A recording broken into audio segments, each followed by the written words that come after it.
Le prix d'une bouteille de vin français pourrait tripler aux États-Unis. Trump menace d'appliquer une surtaxe de 200% sur ce produit. C'est du jamais vu, alors forcément les vignerons sont inquiets. Prends un café, je t'explique.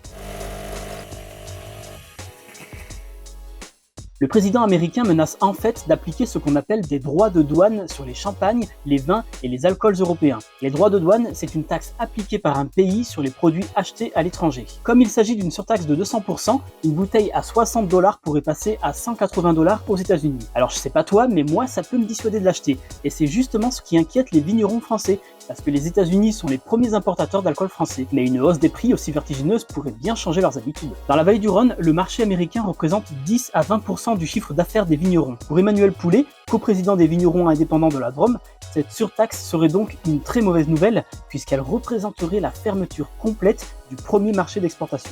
Des producteurs de vin pourraient même mettre la clé sous la porte, à en croire Michel Chapoutier, un vigneron réputé dans la vallée du Rhône. Mais alors pourquoi cette menace de Donald Trump ? Eh bien c'est une nouvelle étape dans la guerre commerciale qu'il a lui-même lancée. Il a récemment appliqué des droits de douane sur l'acier et l'aluminium. Alors pour répliquer, l'Union européenne a annoncé la même chose sur plusieurs produits américains, comme les motos, les bateaux ou encore le bourbon. Et ça n'a pas plu à Trump qui a demandé à l'Europe de retirer cette mesure. Et si elle ne le fait pas, il menace de sortir la fameuse carte plus de 100%. Et toi, tu penses qu'il va passer à l'acte ?